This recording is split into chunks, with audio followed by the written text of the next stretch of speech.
Maya Jackson stood in front of the ornate podium, glancing across the sea of faces in the grand ballroom. The annual Veterans Fundraising Gala was in full swing, filled with attendees from all walks of life, community leaders, corporate executives, and military officials who had come together in the name of supporting veterans. At 32, Maya had spent the better part of her adult life advocating for those often left unseen. And tonight, she was one of the keynote speakers, representing Black veterans and the unique challenges they faced upon returning home. Her voice resonated through the room, unwavering, yet warm as she spoke passionately about the obstacles facing Black veterans, how they were often overlooked in policy discussions, how they were disproportionately affected by issues like unemployment, mental health stigma, and housing insecurity. She saw nods of agreement, pensive expressions, and a few audience members even wiping away tears as she painted a picture of the quiet struggles that veterans endured, not on the battlefield, but here at home. She underscored the importance of unity and the duty society had to support those who had served. Her words echoed with conviction, fueled by personal experiences and countless hours spent with the very people she was describing. As Maya finished, applause erupted from the audience, many rising to their feet in admiration. Maya returned their applause with a gracious nod and descended from the stage, her face composed but her mind reeling from the intensity of the speech. Afterward, she was surrounded by people eager to shake her hand, commend her for her work, and promise their support. She smiled and thanked each one, recognizing that, while the gestures were genuine, she would need to follow up, stay persistent, and remind them of their promises after the night's glamour faded. After a round of obligatory conversations and polite exchanges, Maya finally found a moment to slip away. The weight of the evening's interactions pressed down on her shoulders, a feeling she was all too familiar with, the bittersweet taste of temporary praise. She knew the struggle didn't end here, that tomorrow would bring new challenges, new demands, and once again she'd be fighting to get the resources that were promised tonight. Maya stepped into the cool night air outside the ballroom, breathing in deeply, letting herself be enveloped by the quiet darkness. The soft glow of streetlights replaced the glaring lights of the gala, and she felt a sense of relief washing over her. She made her way to her car, ready to leave behind the glitzy venue and the polished conversations that had filled her evening.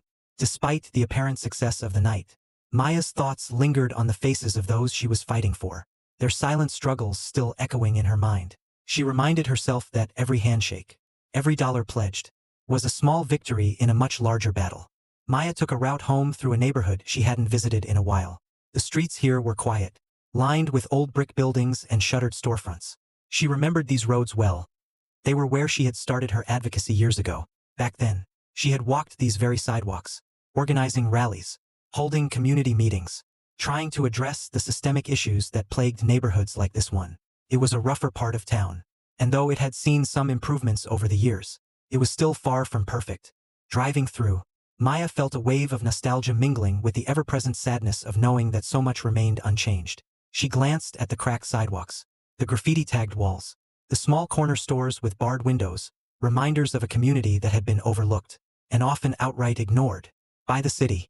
To Maya, these streets held memories of resilience and struggle, of people who had fought, often against impossible odds, to make something better for themselves and their families. She felt an odd comfort here, a place that was familiar and real in ways the gala could never be. Just as she was beginning to relax, a pair of headlights appeared in her rearview mirror. Bright and unyielding, police cruiser, moving slowly, was trailing her. She frowned slightly, her fingers tightening on the steering wheel. It wasn't unusual to see police in this area, especially at night, but she could feel the deliberate weight of those headlights, the way the car seemed to be pacing her. Instinctively, she kept her posture composed, her eyes focused on the road ahead. But the cruiser didn't pass. Instead, continued to follow her, maintaining a distance, yet close enough that she could feel the looming presence of the car behind her. A familiar feeling crept over her, a mix of tension and frustration. This wasn't the first time she'd been tailed, stopped, or questioned for simply being somewhere a police officer deemed she didn't belong. She knew this routine all too well, and she could almost anticipate what would happen next. With a sigh, Maya decided to pull over, hoping the officer would simply pass by. But as soon as she slowed to a stop, the cruiser did the same. She glanced in her mirror and saw the flash of red and blue lights flooding the street.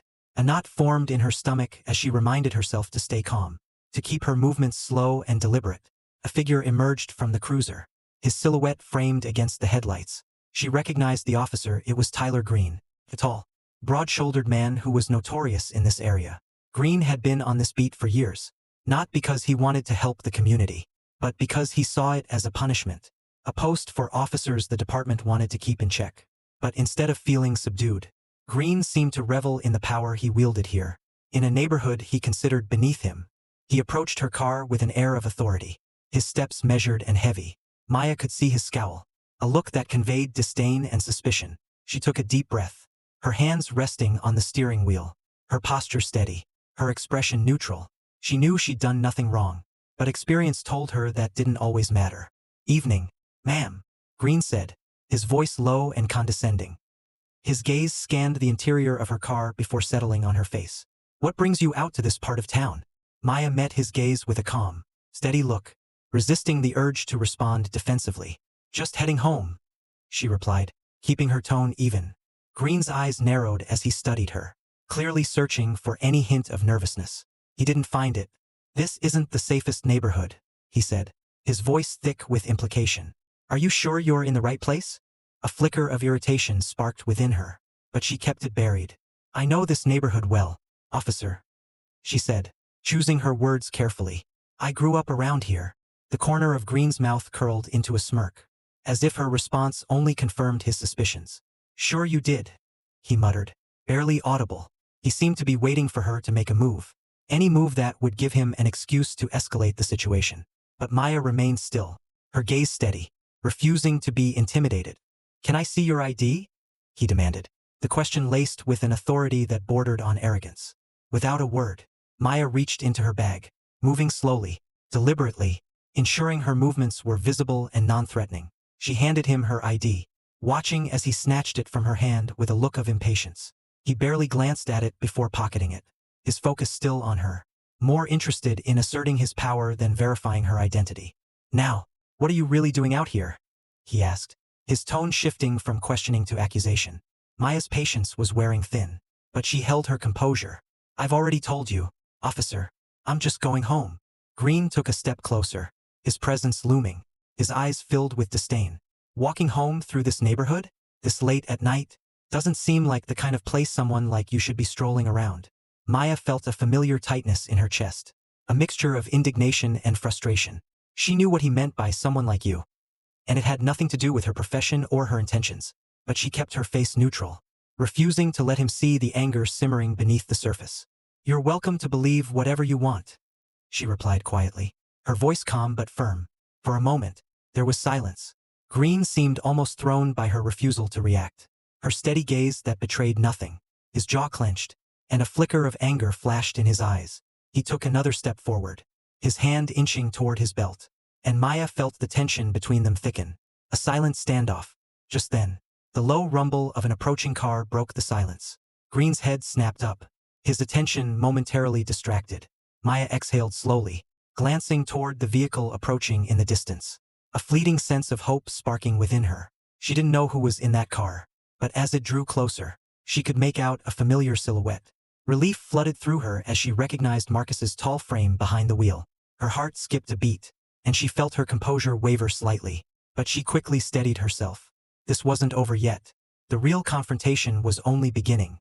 Maya's heart pounded as she watched Officer Tyler Green approach her car, his figure dark against the backdrop of his cruiser's flashing lights. She took a slow, steady breath, trying to keep her pulse under control. Green moved with the air of someone who owned the street, his steps measured and purposeful. His uniform fit tightly over his broad shoulders, and a slight smirk twisted his lips as he approached her driver's side window.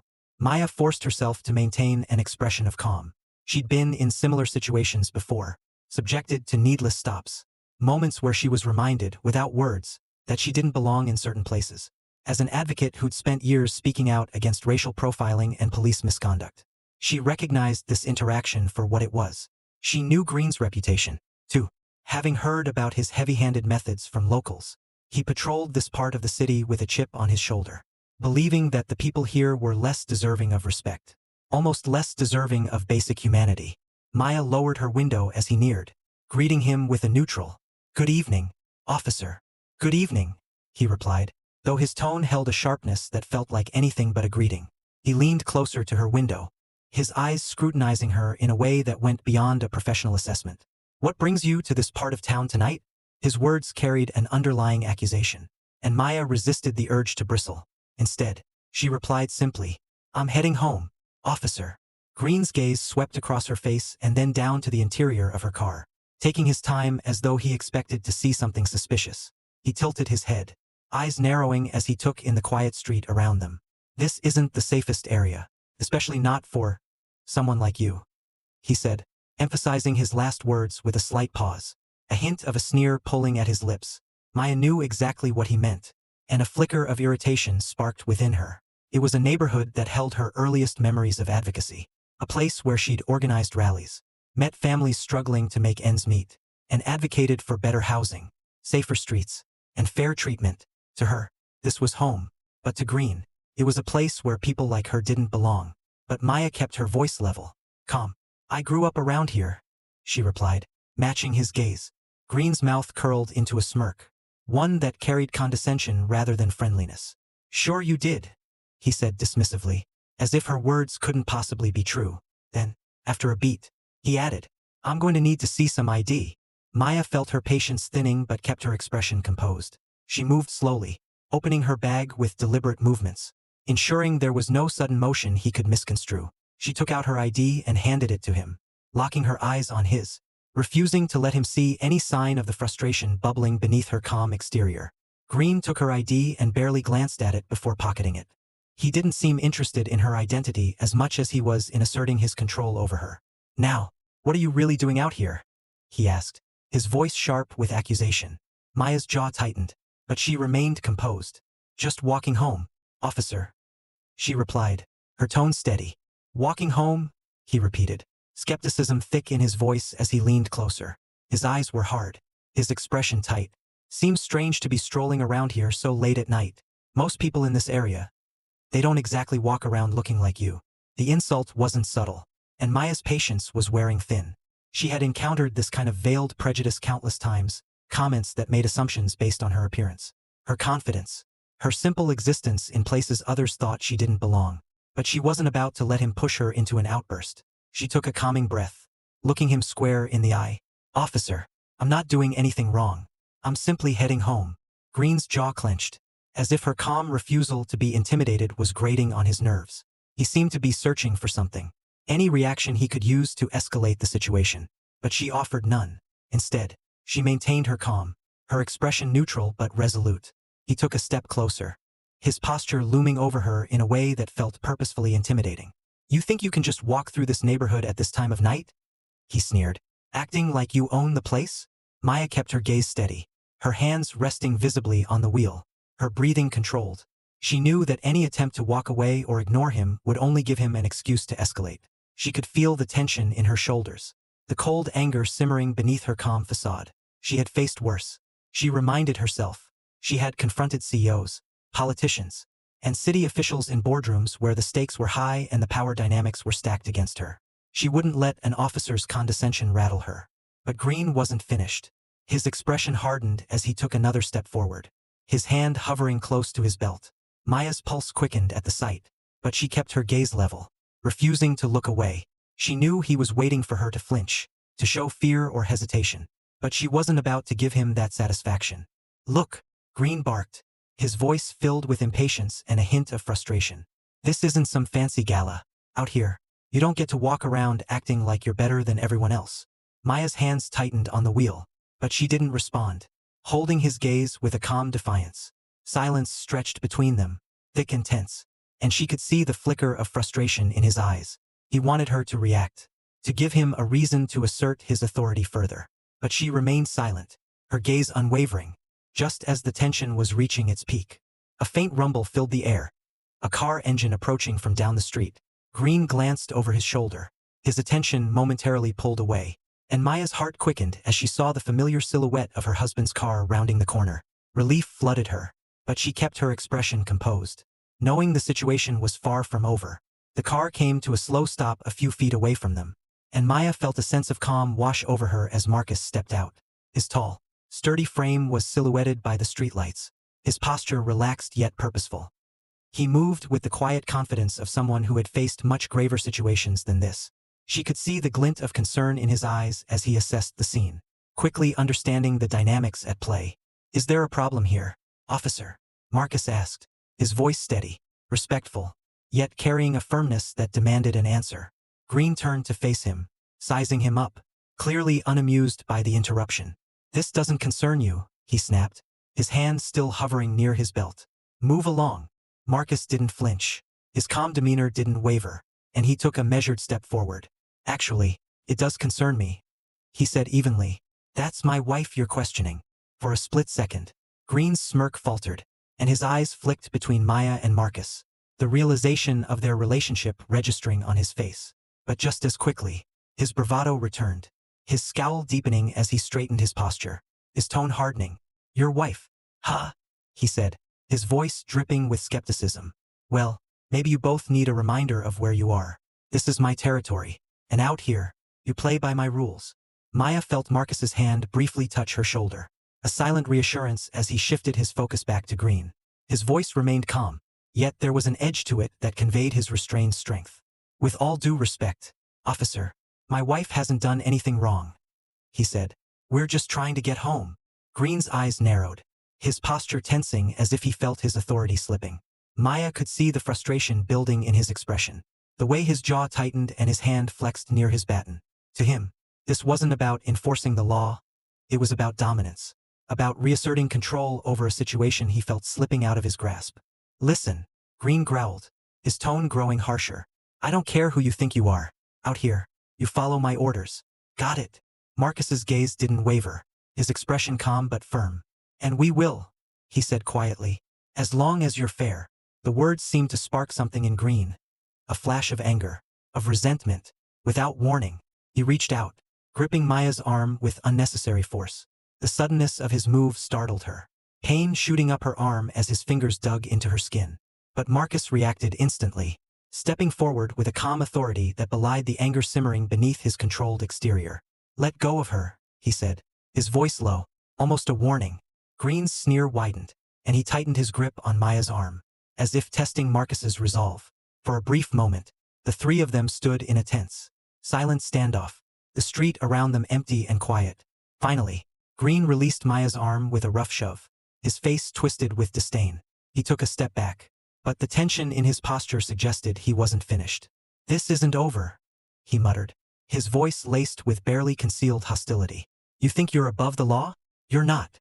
Maya felt the sting in her arm where his grip had been, but she forced herself to stand tall, refusing to let him see any sign of weakness. Marcus remained at her side, his presence a steady reassurance as he met Green's gaze without flinching. "We're just trying to get home, officer," Maya said, her voice calm, steady. She knew Green's type, knew that any sign of fear would only fuel his need for control. Green sneered, glancing between them one last time before stepping back toward his cruiser. "Watch yourselves," he spat, his tone thick with threat. As he drove away, the tension lingered in the air, and Maya let out a slow breath, feeling the adrenaline drain from her body. Marcus's hand rested on her shoulder, and she turned to him, meeting his concerned gaze. "You okay?" he asked softly. Maya nodded, though her heart was still racing. "I'm fine, just angry." Marcus gave her a small, understanding nod. "You handled it well," he said. "But we need to talk about this. People like him, they don't stop." Maya knew he was right. This was more than just an unfortunate encounter. Green's disdain, his need to exert power, was a symptom of a much larger problem. And as she looked at Marcus, she knew that together, they would have to decide how to face it. In the quiet of the now empty street, Maya and Marcus shared a silent understanding. This was only the beginning of something they could no longer ignore. The quiet of the street settled around them, but the tension from the confrontation with Officer Green lingered heavily in the air. As the cruiser pulled away, Maya felt her body still tingling with the adrenaline from the encounter. Her arm ached where Green's fingers had dug into her skin, leaving red marks that she absently rubbed as she stood with Marcus in the dim glow of the streetlights. Marcus turned to her, his eyes filled with concern. "Are you sure you're okay?" he asked gently, his hand brushing her arm where Green had grabbed her. Maya nodded, forcing herself to stay composed.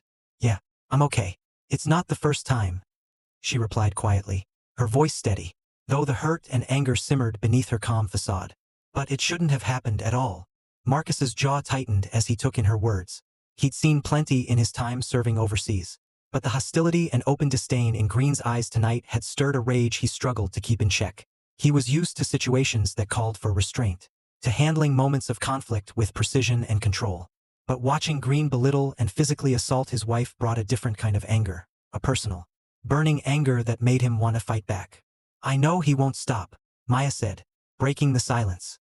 "People like him never do unless someone forces them to." Marcus glanced down the empty street, his thoughts swirling. He knew she was right. Green's aggressive behavior hadn't been a momentary lapse. It had been calculated. A show of dominance designed to make Maya feel small and powerless.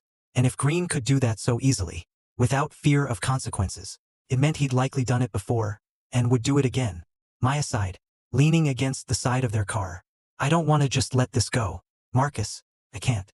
People need to know what he's doing, how he treats people like us." Marcus nodded slowly. "We don't have to let it go, Maya. We shouldn't. But we'll need a plan. This isn't going to be easy." As they spoke, the rumble of an engine sounded in the distance, growing louder as another vehicle approached. Marcus tensed, his gaze locking onto the approaching car, but relaxed slightly as it rolled past, the driver oblivious to the tension that still hung between them and the events that had just unfolded. They watched in silence as the car's taillights disappeared into the darkness. "Let's go home," Marcus finally said, his voice gentle but firm. "We need to think this through." Maya nodded, her mind racing with a mix of anger and determination. As she climbed into the car, she felt a flicker of relief.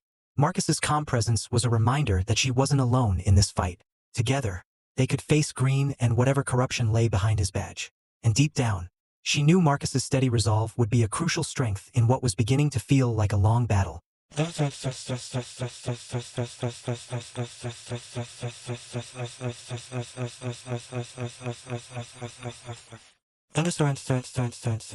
they drove, the silence stretched between them, but it was a silence filled with unspoken plans and a shared determination.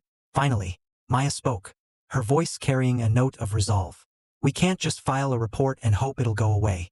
Green's type doesn't stop with a slap on the wrist." Marcus nodded, glancing over at her as he drove. "You're right. People like Green don't act alone. If he's comfortable doing this, it's because he knows he has support somewhere up the line." Maya exhaled slowly. "We need more than just our word against his. We'll need evidence. Proof that what he did tonight is part of a pattern." Marcus's fingers tightened on the steering wheel as he processed her words. He knew the value of a carefully planned strategy, and Maya's instincts for justice were sharp. If they wanted to hold Green accountable, they needed to think like him, to anticipate his moves and be prepared for any tactic he might use to escape responsibility. As they reached their house, the porch light casting a warm glow over the entryway, they both felt the weight of the evening settle onto their shoulders. This wasn't just about tonight. It was about standing up to a system that protected men like Green, one that allowed them to misuse their power with impunity. Once inside, Marcus headed to the kitchen, pouring 2 glasses of water. Maya sat at the kitchen table, her mind racing with possibilities and strategies. "We should start by contacting a lawyer, someone who's handled cases like this before," she said, taking the glass he handed her. Marcus nodded thoughtfully. "And maybe look into any past complaints against Green. People like him don't just wake up one day and decide to abuse their power. There's usually a history." A silence fell between them as they both took a moment to process the magnitude of what they were about to do. Challenging a police officer was risky enough, but going after one with a reputation like Green's, who was known for targeting vulnerable communities, was another level altogether. They would need support, allies, and a plan that would withstand the pressures that Green, and likely the entire department, would bring against them.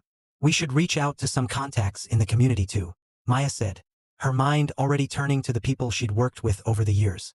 "Maybe they've had run-ins with Green. If we can show a pattern, it'll strengthen our case." Marcus leaned back, crossing his arms as he considered her words. "It's not going to be easy, but if anyone can pull it off, it's you, Maya." His voice softened as he spoke, his pride in her unwavering. He'd watched her fight countless battles for others, but now, seeing her determination to stand up for herself and for their community, he felt a new level of respect and admiration. Maya smiled slightly, the warmth of his words offering a brief comfort amid the stress of the evening. "I just want this to mean something, Marcus. I don't want anyone else to go through this." He nodded, reaching out to take her hand. "And I'll be with you every step of the way, whatever it takes." They sat in the quiet of the kitchen, hands entwined, both feeling the weight of what lay ahead but also the strength of their bond. This was a fight that would test them, challenge their resolve, and likely take them to places they hadn't anticipated. But together, they were ready to face it, knowing that their pursuit of justice was worth every obstacle that would come their way. In that moment, a silent promise passed between them, a promise to fight not just for themselves, but for their community, for those who had been silenced, and for a system that they knew could be better, fairer, and more just. And as the night stretched on, Maya and Marcus began to plan, their determination fueled by the belief that even a system built to protect the powerful could be challenged. The sun had just begun to rise, casting a faint light over the city as Maya sat in her living room, poring over a notebook filled with notes from past conversations with community members. The previous night's encounter with Officer Green was still fresh in her mind, and the faint bruise on her arm reminded her of the physical and emotional weight of that moment. She was determined, but she knew they would need all the help and information they could gather. Marcus came into the room, a mug of coffee in hand, his face set with a calm determination that had only intensified overnight. "I reached out to a few people this morning," he said, sitting down next to her. "I think we're onto something. Green has a history. A bad one." Maya looked up, surprised. "You found something already?" He nodded, his expression dark. "I spoke to a friend in the department. Off the record, he mentioned that Green has a string of complaints against him, mostly from Black and Latino community members, but they've all been dismissed or buried." Maya felt a surge of frustration, mixed with relief. "So, he's been doing this for years, and no one's held him accountable." Marcus nodded grimly. "It's worse than that. The complaints never even make it past his superiors. It's like they just disappear. It's a closed loop of protection." She let his words sink in, feeling the anger rising. This wasn't just about Officer Green. It was about a system that had enabled him, shielding him from consequences while he terrorized the community. "What do we do now?" Maya asked, her voice resolute. "We build our case," Marcus replied, his tone equally firm. "We reach out to anyone who's had a similar experience. If we can find others who are willing to come forward, we might be able to show a pattern of abuse." As they discussed their next steps, Maya's phone buzzed. She glanced at the screen, surprised to see a message from a name she hadn't thought of in years: Terrence Davis, an old friend and community activist who had left the neighborhood years ago. "Hey, Maya, heard about your run-in with Officer Green. Call me ASAP." Maya's eyes widened, and she quickly dialed his number. Terrence picked up after a couple of rings, his voice filled with urgency. "Maya, I heard what happened. Green's been harassing people for years. I tried to get attention on him a while back, but no one wanted to listen. Terrence, we're putting together a case against him." Maya replied, "We need any information you have, names, details, anything that shows a pattern." Terrence sighed. "I have a few contacts, people who'd be willing to talk. I can introduce you, but they're afraid. Green's gone after people who speak out. He's not just a bully, he's got connections." Maya's heart sank at his words. "We can protect them, Terrence. If we do this right, he won't have that power anymore." "I'll help however I can," Terrence said. "But you two need to be careful. He's not going to take this lightly." Maya thanked him and ended the call, her resolve hardening. She knew they were walking a dangerous path, but she also knew there was no turning back. If Officer Green could continue acting this way without fear of repercussions, then it was only a matter of time before he hurt someone else. This was about more than justice for herself. It was about stopping a pattern of abuse that had gone unchecked for too long.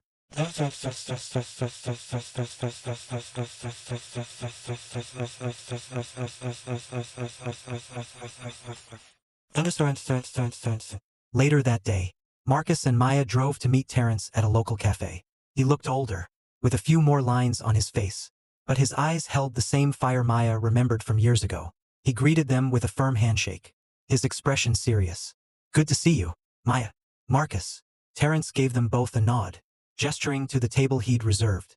As they sat down, he leaned in, lowering his voice. "I've been wanting to take Green down for years. He's known for targeting anyone who speaks up. If we're going to do this, we have to be smart." Maya and Marcus exchanged a glance, both silently agreeing to the seriousness of what they were undertaking. "We're all in, Terrence," Marcus said, his voice low but firm. "What do you have?" Terrence pulled out a folder, filled with copies of statements, emails, and handwritten notes. "These are people who've complained about Green, but they've never been taken seriously. You'll see the pattern: racial profiling, excessive force, intimidation tactics. Some of them tried to file official complaints, but they were either intimidated into silence or had their complaints ignored. Maya flipped through the pages, each story echoing her own experience with Green. She felt a sickening sense of déjà vu as she read about others who had been stopped, questioned, and humiliated by the same officer who had attacked her. "This is powerful," she said, her voice thick with emotion. "We need to get these people to speak out, to join us in filing a formal case against him." Terrence hesitated, glancing around the cafe before looking back at her. "There's something else. Green's not just a rogue cop. He's part of a bigger problem. The precinct knows what he's been doing, but they protect him because he keeps problem areas under control. To them, he's just doing his job." Maya's stomach turned at the realization. So, they're just letting him terrorize people because it's easier than addressing the actual issues. Terrence nodded grimly. "Exactly. He's part of the system. If you go after him, the precinct will close ranks. They're not going to make this easy for you." Marcus placed a hand on Maya's shoulder, his eyes filled with understanding and determination. "We're ready for this, Terrence. We've already decided." Terrence studied them both, nodding slowly. "Then let's get to work. I'll set up meetings with people who've had run-ins with Green. We'll need their statements on record, and they'll need to know you're not backing down."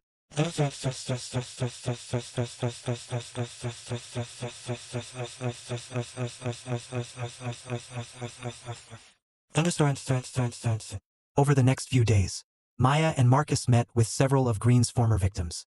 Each story was as haunting as the last, filled with accounts of harassment, intimidation, and outright abuse. Some people had been arrested without cause. Others had been followed and questioned simply for being in their own neighborhood.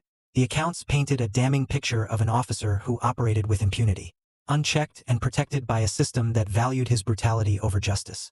One woman, Sarah, was a single mother who recounted how Green had followed her from the grocery store to her apartment, questioning her in front of her children. "I tried to report it, but they said there was no evidence. He threatened me, told me I'd lose my kids if I kept causing trouble." Another young man, Dante, described being pulled over and dragged out of his car while on his way home from work. "He accused me of being high, even though I was sober. He threw me against the car, called me names. When I filed a complaint, they told me it would be my word against his." Maya felt her resolve hardening with each story, her determination strengthening with every account she heard. The injustices these people had endured were painful reminders of the damage Green had inflicted. She knew they couldn't let him continue, not when so many people had suffered because of his unchecked power. As she and Marcus compiled the statements, the pieces of their case began to take shape. With each victim willing to speak out, their case grew stronger, a mosaic of voices demanding accountability. They reached out to an attorney, a civil rights lawyer who was deeply committed to holding law enforcement accountable, and began organizing their statements into a formal case. But they knew the path ahead would not be easy. The precinct would undoubtedly protect Green, using every resource at its disposal to shield him from scrutiny. There would be smear campaigns, counter-accusations, and attempts to intimidate the witnesses into silence. The closer they got to unveiling the truth, the harder the resistance would become.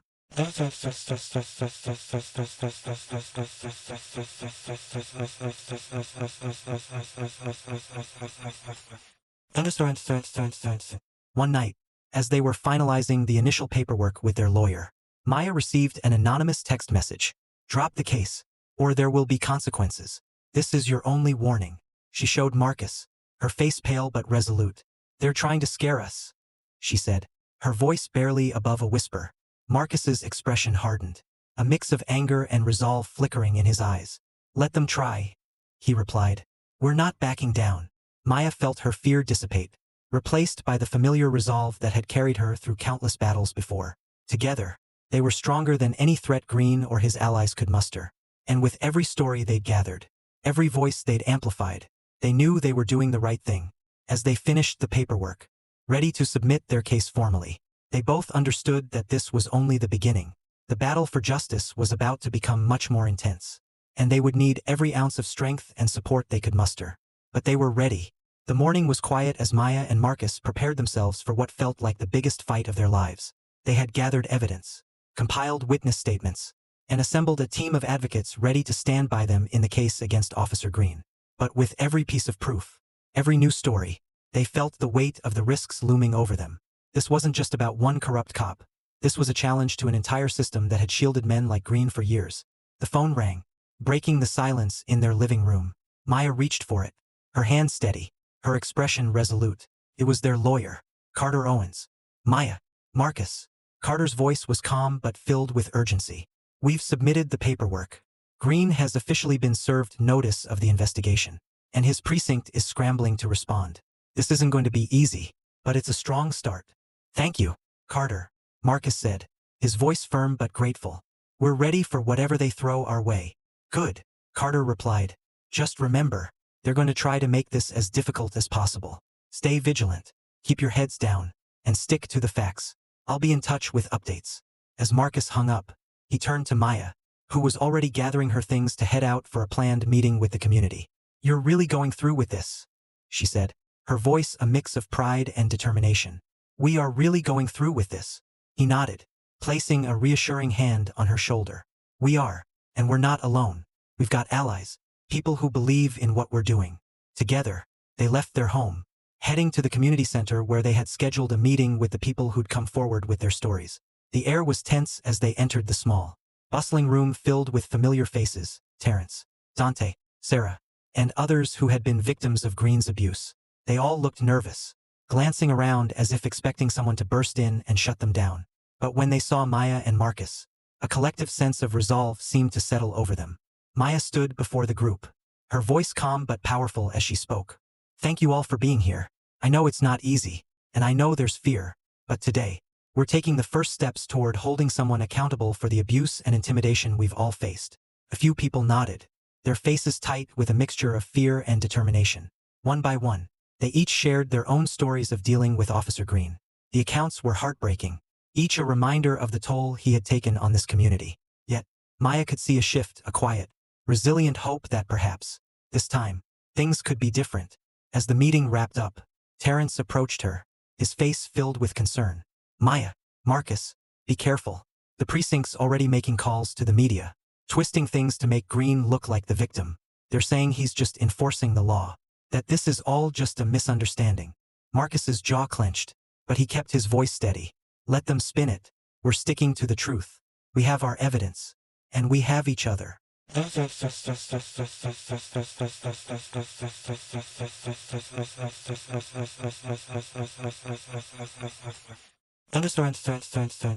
Later that evening, after everyone had gone, Maya and Marcus took a walk around their neighborhood, hoping to clear their minds.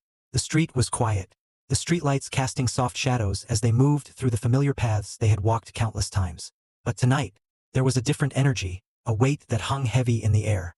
They both felt it, a sense that something was coming, that the pressure they were putting on Green and the precinct was only going to intensify. As they turned the corner, a familiar sound caught their attention, the hum of a car engine idling nearby. They stopped, instincts on high alert, as a police cruiser pulled up alongside them. To their dismay, Officer Green stepped out, his face twisted into a smug grin as he approached them. Well, Green sneered, crossing his arms over his chest. Look who we have here, the brave couple trying to bring down the big, bad police officer. Maya straightened, refusing to let him intimidate her. We're here to hold you accountable for your actions. Officer Green, you can't silence us. Green's smile faded, replaced by a dark glint in his eyes. He took a step closer, his posture aggressive, his voice low. You think you can win this? You're nothing but a couple of troublemakers. This neighborhood, this city, they need people like me to keep it in line. Marcus stepped forward, placing himself between Maya and Green. His voice was calm but laced with an edge of warning. The people in this neighborhood don't need you terrorizing them. Green, your time is up.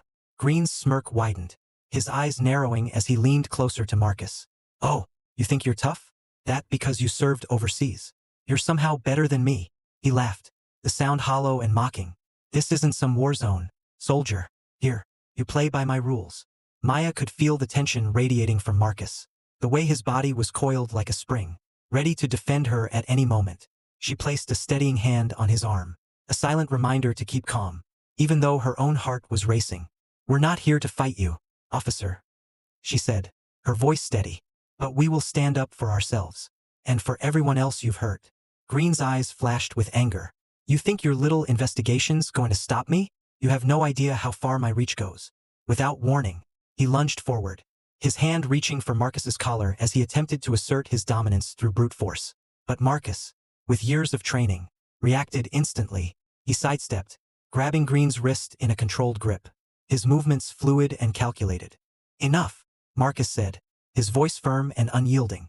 "We're done with your games." Green's eyes widened as he found himself momentarily powerless.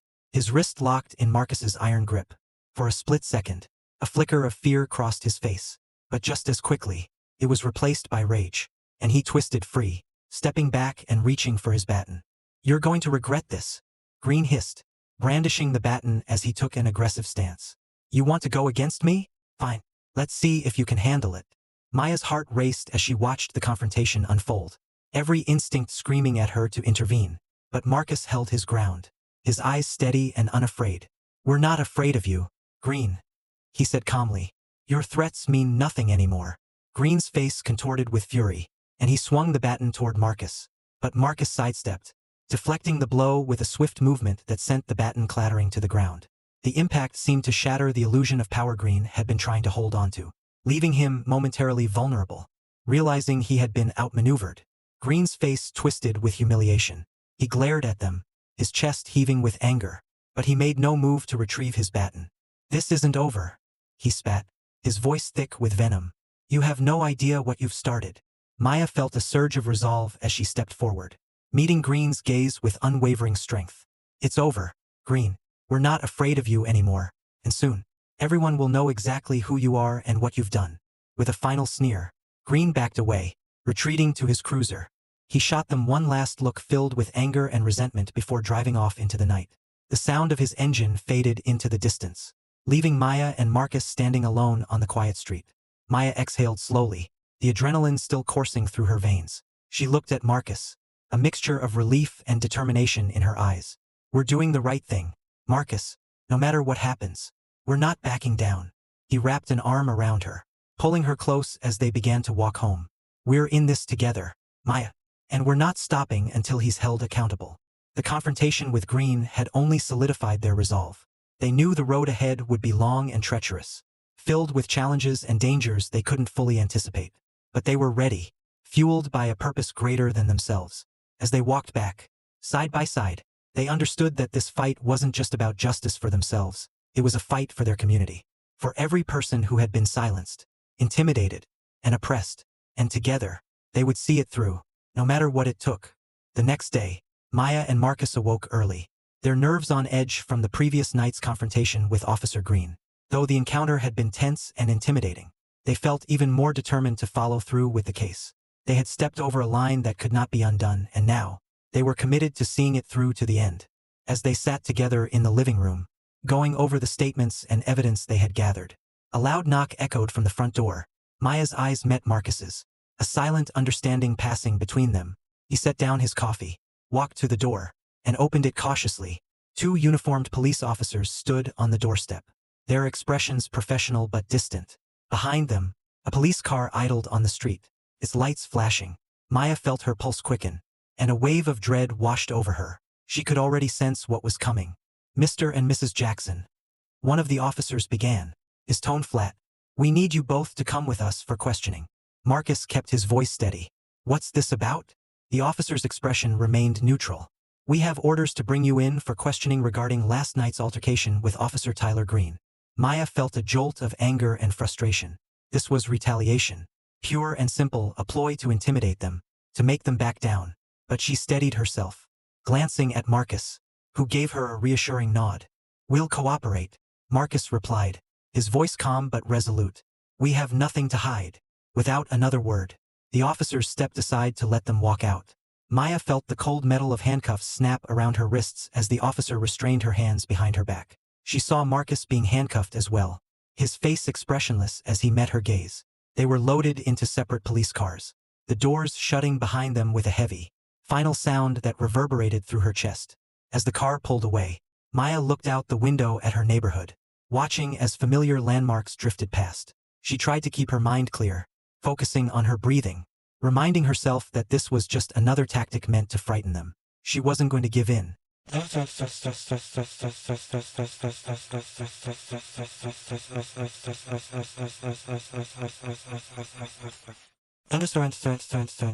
At the precinct, Maya was led into a small, sterile holding room, The walls painted a dull gray that seemed to close in on her.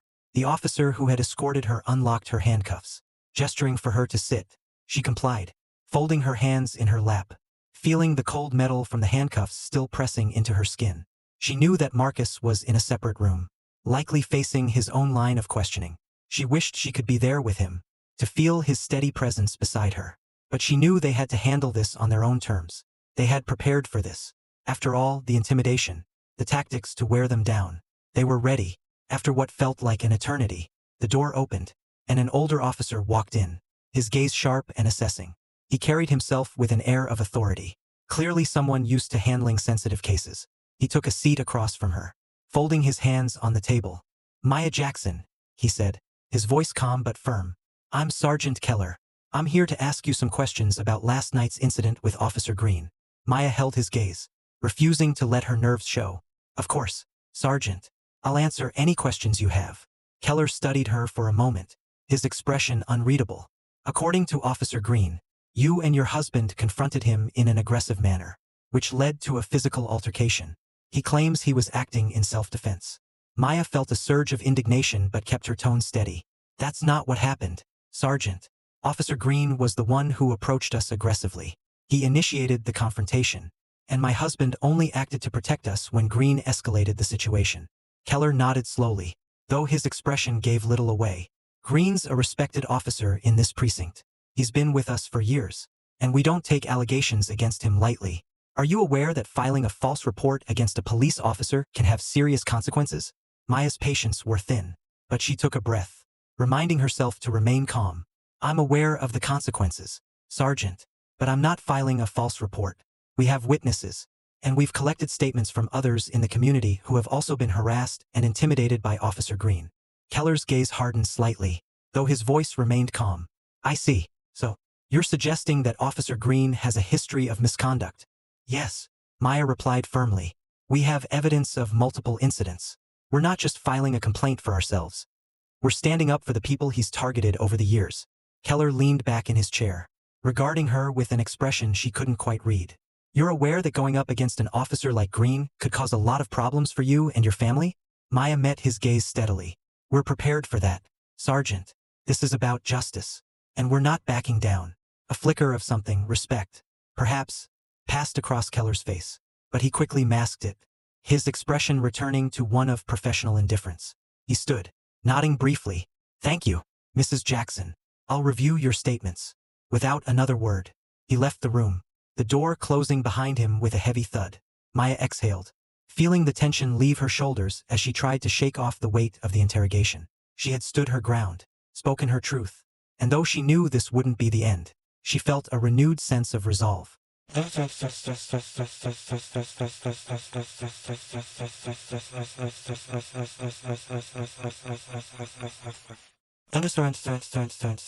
a nearby room, Marcus sat across from a different officer, a younger man with a hardened expression.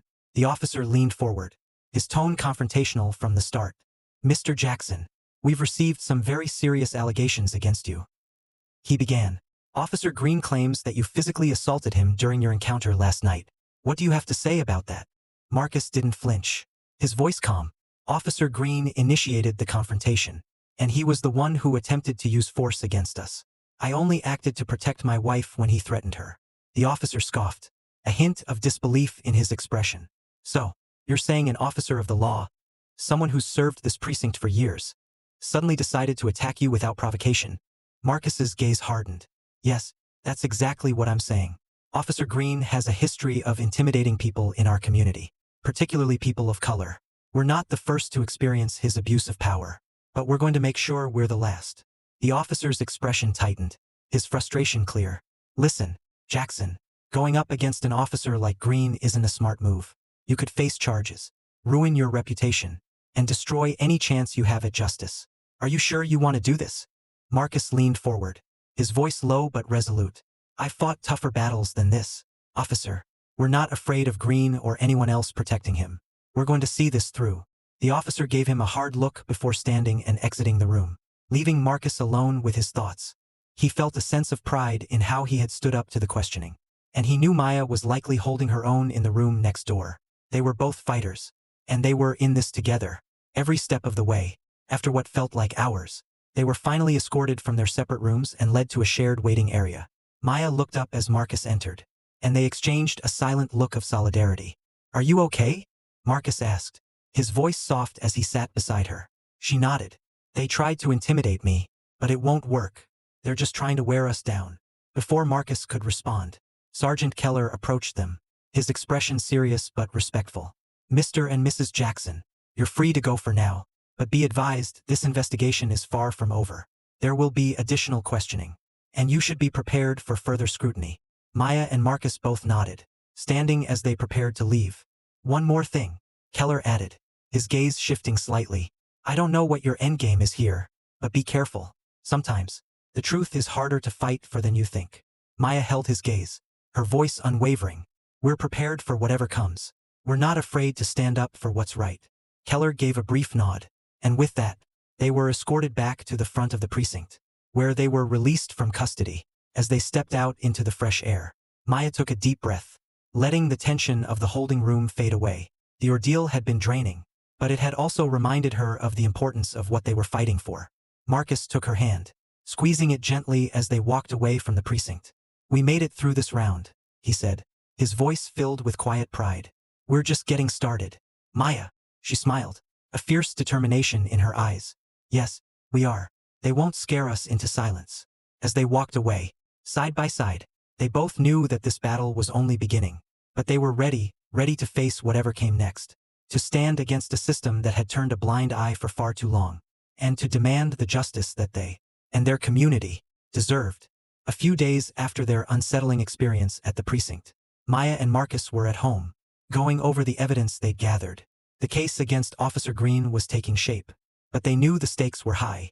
The precinct had already shown that it would defend him, and the pressure they were facing was mounting. Rumors had begun to circulate around the neighborhood, and they were starting to feel the weight of the community's hope resting on their shoulders. As they worked, Maya's phone rang, the unexpected caller ID catching her attention. It was a name she hadn't seen in years. Alex Dawson. Alex was an attorney and civil rights advocate they'd crossed paths with long ago during a housing discrimination case. He was known for his commitment to justice and had earned a reputation for taking on tough cases against powerful institutions. She picked up, surprised and curious. "Alex?" she answered, trying to mask her surprise. "Maya, it's been a while," he replied, his voice warm but with an edge of urgency. "I heard about your situation with Officer Green, and I want to help. I'm in town, and I'd like to meet with you and Marcus." Maya's eyes widened, her heart racing with a mix of excitement and relief. "Thank you, Alex. We'd be grateful for your help. It's bigger than we anticipated. We could really use someone with your experience." "I've handled cases like this before," Alex replied confidently. "Meet me at my office downtown. We'll discuss strategy, and I'll explain how we're going to take this on." After ending the call, Maya looked at Marcus, her eyes shining with a newfound sense of hope. "Alex Dawson wants to help us. He's experienced, Marcus, and he knows how to navigate cases like this." Marcus nodded, feeling the weight lift slightly from his shoulders. They had been carrying this fight alone, but now they had a seasoned ally, a professional who understood the legal system and had the courage to stand up to institutions that protected officers like Green.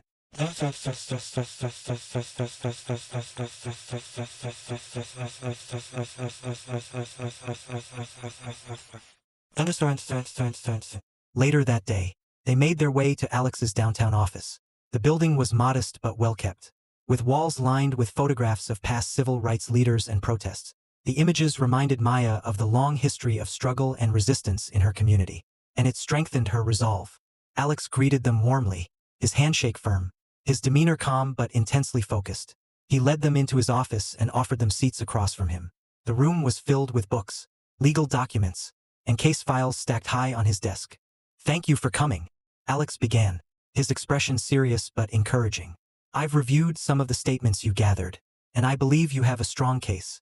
But I'll be honest, cases against officers like Green are difficult. The police department will use every resource to protect him, especially since he's entrenched in the precinct." Maya and Marcus both nodded, fully aware of the challenges they faced. Alex's presence, though, brought a steady reassurance.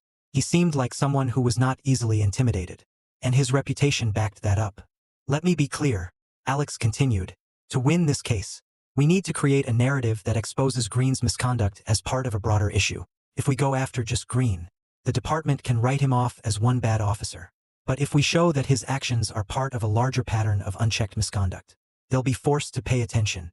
We'll make it clear that they're either complicit or negligent in allowing this to continue. Marcus leaned forward, his eyes focused. How do we do that? Alex's face grew intense. We need corroborating evidence, official records, disciplinary files, anything that shows a history of complaints. And if we can find anyone within the department willing to speak out, that would be invaluable. Maya and Marcus exchanged a look, both realizing the enormity of what Alex was proposing. They had statements from the community, but internal records and witnesses within the department would give their case the weight it needed. We have a few community members who've agreed to speak up, but we don't have any inside sources, Maya admitted, her voice tinged with frustration. People are scared. Alex nodded, understanding. I can work on that angle. Sometimes there's someone on the inside who's seen enough and wants change. I'll start reaching out to a few contacts in the department to see if anyone is willing to talk. Meanwhile, I'll need your help in collecting more statements from the community. The more stories we have, the harder it will be for the precinct to deny Green's pattern of abuse.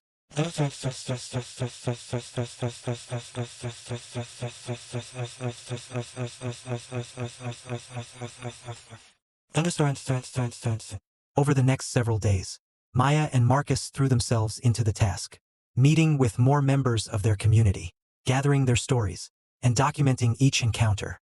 Many people were hesitant at first, fearful of retaliation, but with Maya and Marcus leading by example, a growing number of residents found the courage to speak up. Each story revealed a different facet of Green's abuse: families threatened, young men harassed, elders intimidated. Meanwhile, Alex worked tirelessly behind the scenes, reaching out to his network within law enforcement and the legal community. One afternoon, he called Maya with an unexpected development. I found someone, Alex said, his voice lowered. An officer in Green's precinct who's willing to talk. He's young, still new, and uncomfortable with the way things are run. He'll speak to us, but he wants to remain anonymous for now. Maya's heart raced. This was the break they needed. A witness from within the precinct who could shed light on Green's misconduct and potentially expose a culture of complicity within the department. Let's set up a meeting, she said, determination hardening in her voice. We need to know everything he's seen.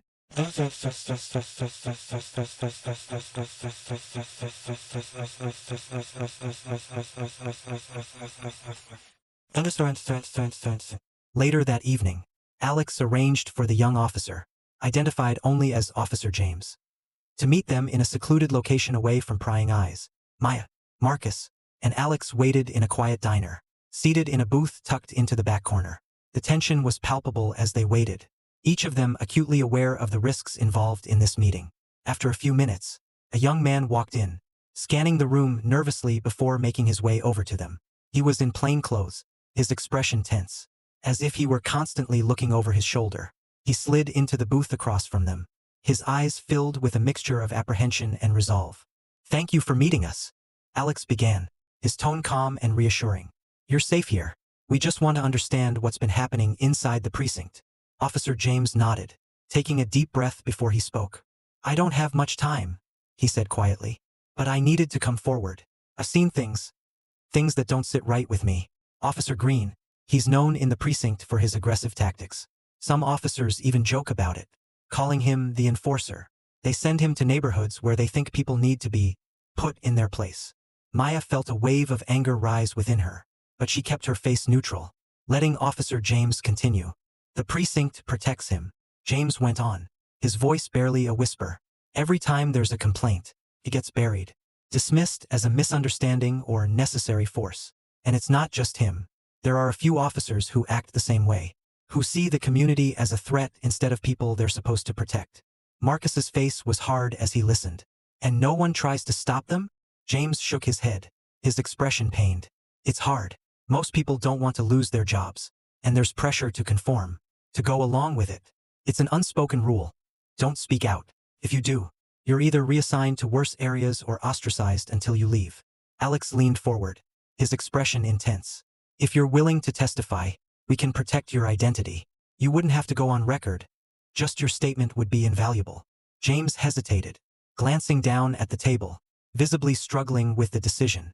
I can't go on record, he said finally, his voice thick with regret. But I'll tell you everything I know. I've seen how the department operates, how they keep officers like Green out of trouble. If you can use that information to build your case, maybe it'll make a difference. Maya reached out, placing a hand on his. Thank you, she said softly. What you're doing means a lot. It takes courage to stand up against a system like this.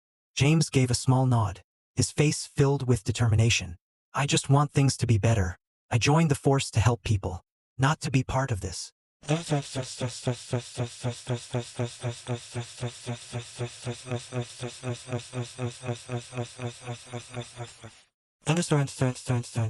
Over the next few days, Alex worked tirelessly to incorporate James's information into their case.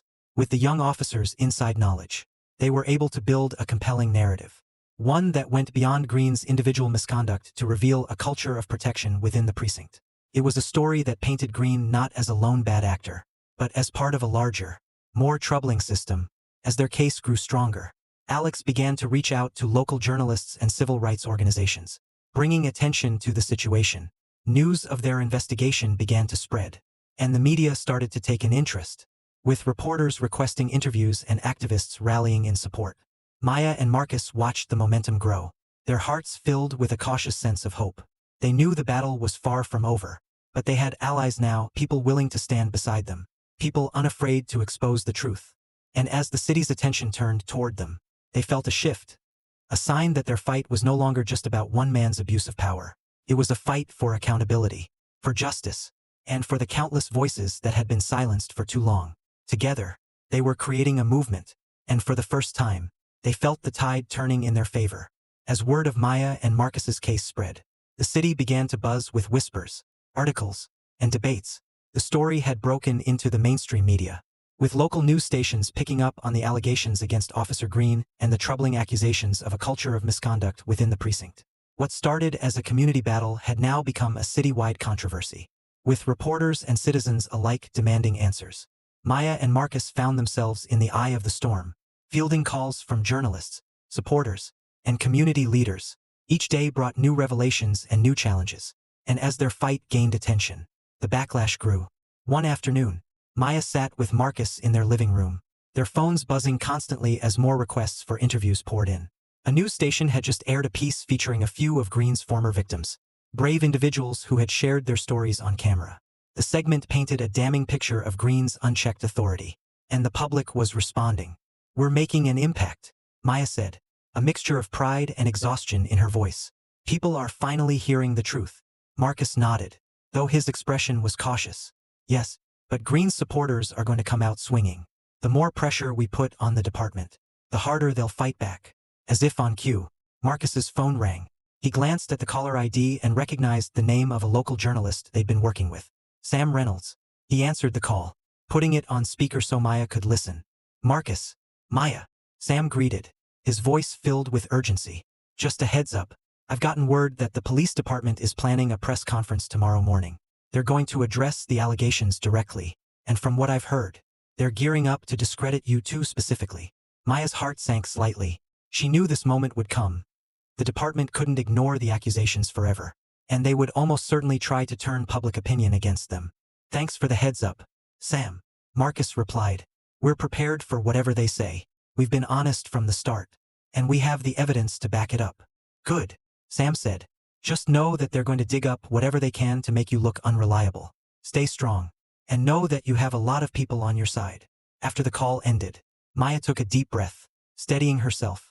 She looked over at Marcus, seeing her own apprehension mirrored in his eyes. They're going to try to make us the villains in our own story, she murmured. Marcus reached for her hand, squeezing it gently. We knew this would happen, Maya. We just have to stick to the truth. We've come too far to let them intimidate us now.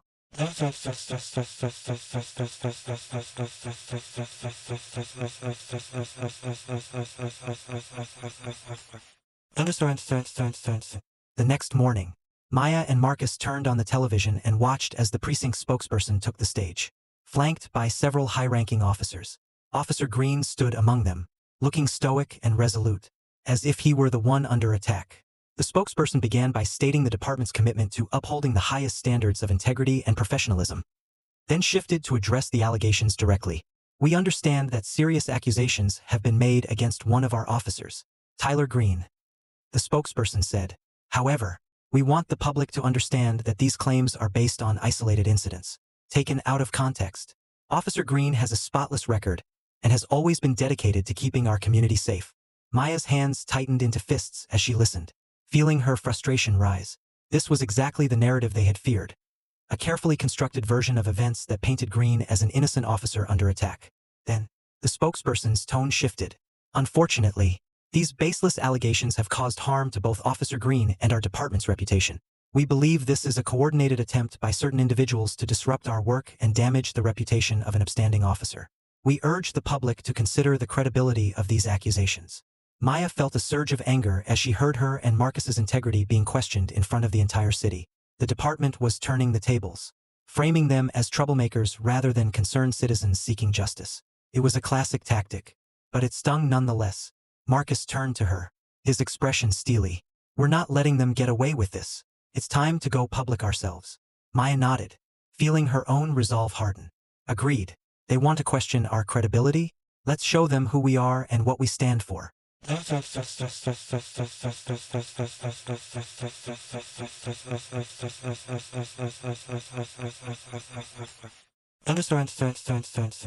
afternoon, they held a press conference of their own in front of the community center where Maya had often organized events. A small but supportive crowd gathered, and members of the press arrived. Cameras and microphones aimed at the makeshift podium. Maya and Marcus stood together, their presence united and unwavering. Maya stepped forward first, her voice steady as she addressed the reporters. We understand that the police department has called our credibility into question. But we want to be clear. We are not here to cause disruption. We are here to seek justice. Not just for ourselves but for every member of this community who has been affected by Officer Green's actions. She paused, looking over the crowd. This isn't a personal vendetta. This is about accountability. We have gathered testimony from numerous individuals who have been harassed and intimidated by Officer Green. We have documented cases, witness statements, and even an insider's perspective on how the department has protected him. Marcus took over, his voice strong and filled with determination. We're here because we believe that no one is above the law, not even those sworn to uphold it. We're standing up because we know this kind of abuse doesn't just affect one family. It affects entire communities, entire neighborhoods, and it's time for it to end. The crowd began to clap, murmurs of support rippling through the audience. Maya and Marcus exchanged a glance, encouraged by the response. One of the reporters raised her hand and asked, "Do you have any proof that the precinct actively covered up Officer Green's misconduct?" Maya nodded confidently. Yes, we do. We have gathered evidence that shows a pattern of complaints against Officer Green that were dismissed or ignored. And we have an anonymous insider from the precinct who has confirmed this practice. The department's attempt to discredit us is their way of avoiding the truth. Another reporter asked, "How do you respond to the department's claim that this is a coordinated attack on Officer Green?" Marcus's expression remained calm as he replied, "Our coordinated attack is nothing more than a demand for accountability. This isn't about damaging reputations. It's about ensuring that people in our community feel safe and respected. We will continue to fight until this happens." The press conference concluded with Maya and Marcus receiving a wave of support from the crowd. Many community members stepping forward to thank them, to tell them to keep going, to not give up. In that moment, they knew that their voices were resonating far beyond their own experiences. They were carrying the hopes and struggles of the entire community, and they were more determined than ever.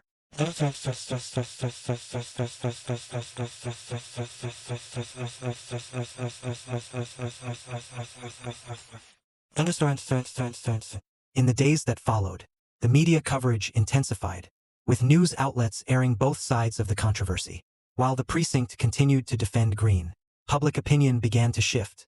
The stories of Green's former victims were gaining traction, painting a picture of a man who had been allowed to abuse his power without consequence. One evening, as Maya and Marcus watched the news, an unexpected report aired. An independent investigation had been launched into Officer Green's conduct and the precinct's handling of past complaints. The city's mayor, responding to the growing pressure, had called for a thorough review of the department's practices, citing the need for transparency and accountability. Maya felt a rush of hope as she watched the announcement, and she turned to Marcus, her eyes shining. "We did it, Marcus. They're finally listening." He nodded, a small smile on his face. "We started something real." Maya, They're going to have to answer for what they've done. Their phones buzzed with messages from friends, supporters, and community leaders, all congratulating them on the news. Felt like a victory, a glimmer of hope in a battle that had been long and difficult. But Maya and Marcus knew this was only the beginning of a larger fight.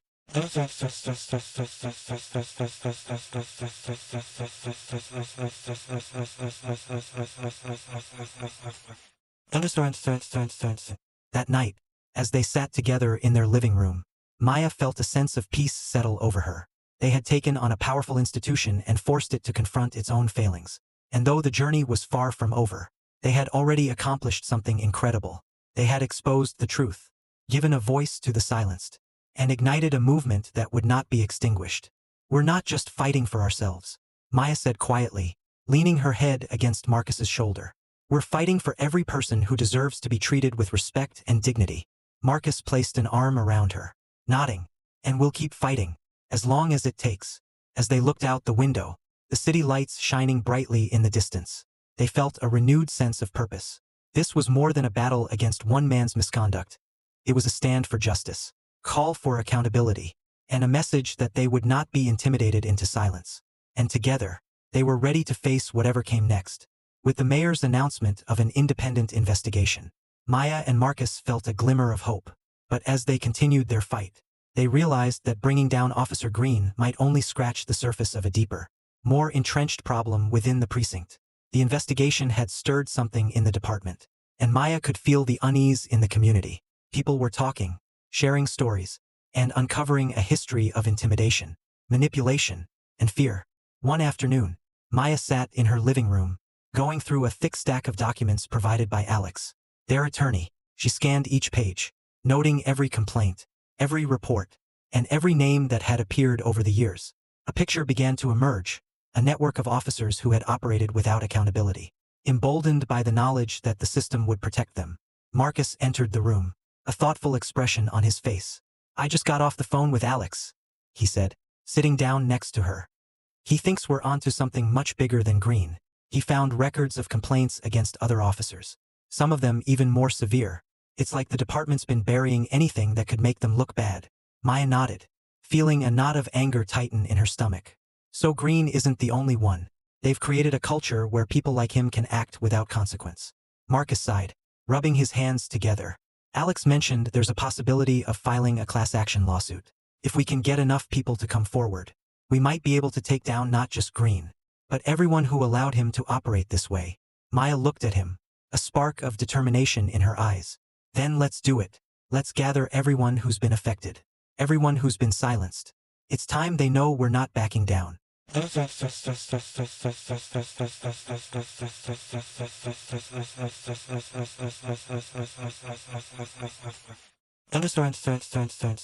Over the next few days, Maya and Marcus worked tirelessly, reaching out to community members, advocates, and activists. They held meetings at the community center, encouraging others to come forward with their stories. One by one, people shared their experiences, revealing how deeply the precinct's corruption had affected the lives of innocent people. One evening, a young man named Javier approached Maya, his face tense but resolute. He told her about an encounter he'd had with Officer Green a few years ago, a night that had left him bruised and shaken. I was just walking home, Javier explained, his voice thick with emotion. Green pulled up, claimed I looked suspicious, and before I knew it, he was shoving me against his car, accusing me of things I'd never done. I tried to report it, but no one listened. They made me feel like I was the criminal. Maya placed a reassuring hand on his shoulder. Thank you for sharing this, Javier. We're going to make sure they hear your story now. You're not alone.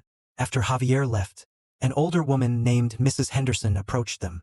She explained how Green had harassed her grandson repeatedly, following him home, questioning him without reason, and threatening him with arrest. The stories were heart-wrenching, each one adding a layer to the picture of a department that had turned its back on its own community.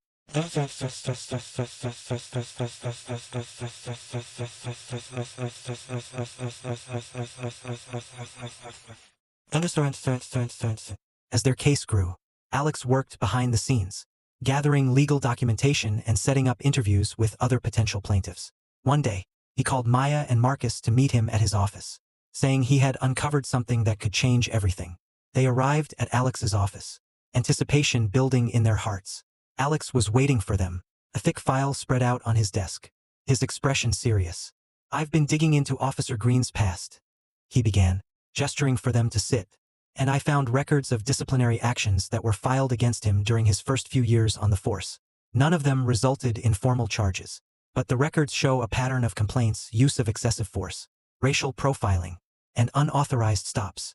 Maya leaned forward, her eyes narrowing. "Why weren't those complaints made public?" "Because they were deliberately suppressed," Alex explained.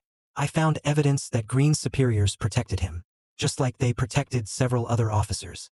They've buried reports, intimidated witnesses, and even erased records in some cases. It's a cover-up that goes far beyond Green.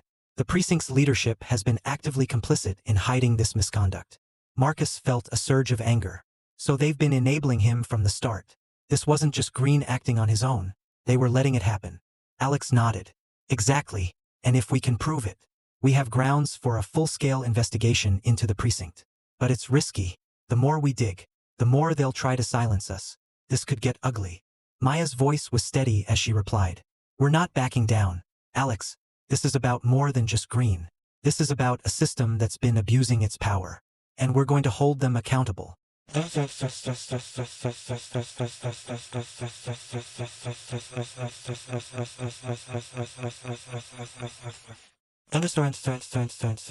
they prepared to take their case public, Maya and Marcus began to receive anonymous threats. Letters were slipped under their door, warning them to stop the investigation. Their phones rang with unknown numbers, and the voices on the other end spoke cryptic warnings about the danger of crossing certain lines. It was clear that they had struck a nerve, that those responsible for the cover-up were growing desperate to stop them. One night, after a particularly chilling call, Marcus hung up the phone, his jaw clenched with anger. "They're trying to scare us, Maya.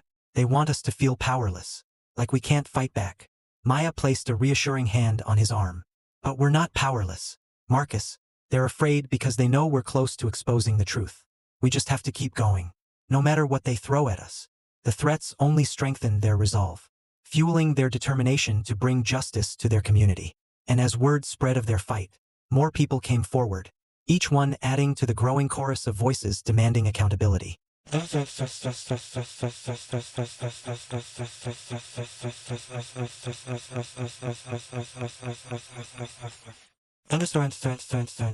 Finally, the day came for their hearing. Maya, Marcus, Alex, and the others who had come forward gathered at the courthouse, ready to testify. Reporters crowded outside, cameras flashing as they captured the faces of those who had suffered under Officer Green's harassment and the precinct's systematic neglect. Inside the courtroom, Alex presented their case with precision, methodically laying out the evidence of Green's misconduct and the precinct's efforts to hide it. He called up witnesses, each one sharing their story with raw honesty, detailing the fear, humiliation, and anger they had felt at the hands of the department. When it was Maya's turn to testify, she stood at the witness stand, her voice steady as she recounted her own encounter with Green and the years she had spent advocating for a fair and just system. Her words resonated with the courtroom, each one carrying the weight of the community's pain and resilience. "We're here because we believe in justice," she said, looking directly at the judge. "We're here because we believe that no one should have to live in fear of those who are supposed to protect us. This isn't just about one officer's misconduct. It's about a system that has failed its people." After hours of testimony, the judge announced that the case would proceed, acknowledging the serious nature of the allegations. It was a small but significant victory, a sign that their voices were finally being heard. In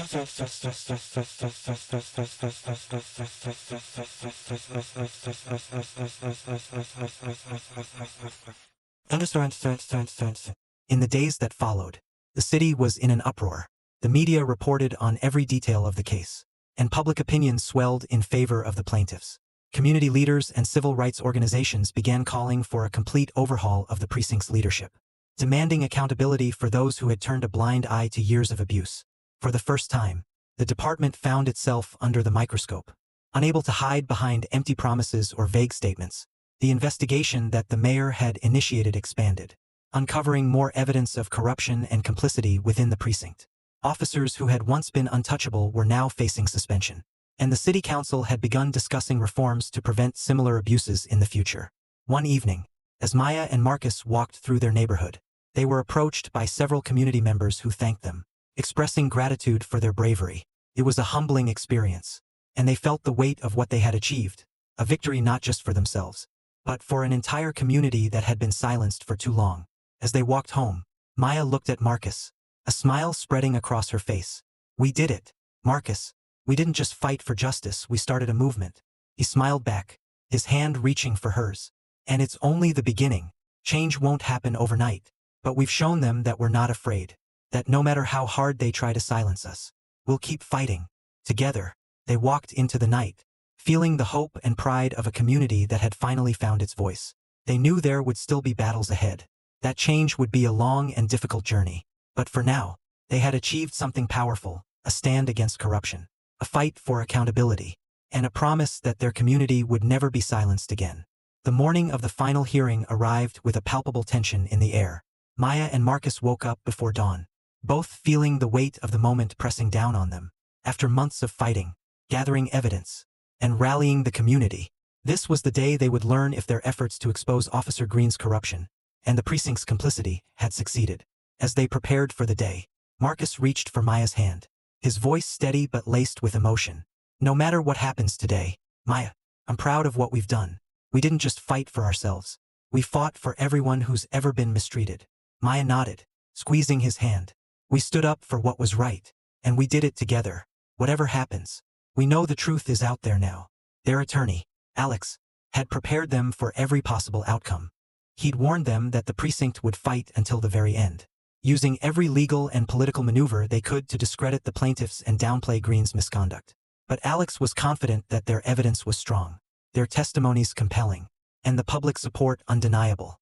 As they left for the courthouse, neighbors gathered along the street, cheering them on, some even holding signs of support. Many of these people had shared their own stories, risking their own safety to speak out against the abuse they had endured. Maya and Marcus felt their spirits lift, knowing they were not alone in this fight. They were carrying the voices of the entire community with them.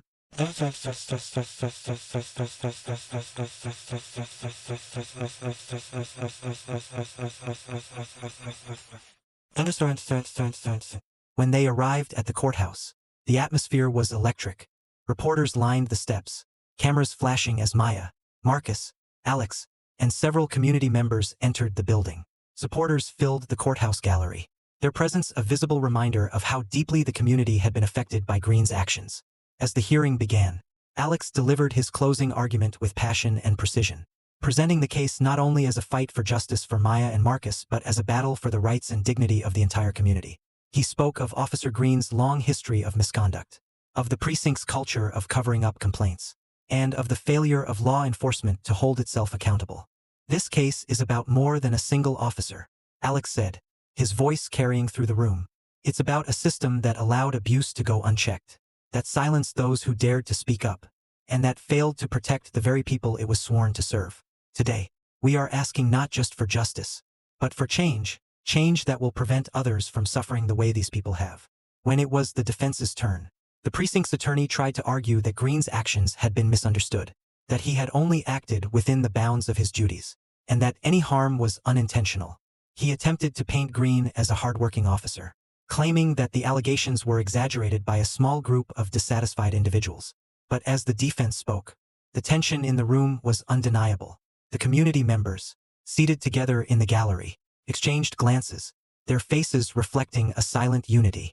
They knew the truth, and they would not be swayed by attempts to dismiss their pain. Finally, it was time for the judge's decision. The courtroom fell silent as the judge spoke, his tone measured but firm. "After reviewing the evidence and hearing the testimonies presented, this court finds that Officer Tyler Green did, in fact, engage in repeated acts of misconduct and abuse of power. Furthermore, it is evident that the precinct's leadership failed to address these issues, choosing instead to protect one of their own at the expense of the community they were sworn to serve." The judge looked directly at the defense. "This failure of accountability and oversight is a betrayal of public trust. This court recommends a full investigation into the practices of this precinct and orders the immediate suspension of Officer Green and other officers implicated in this cover-up."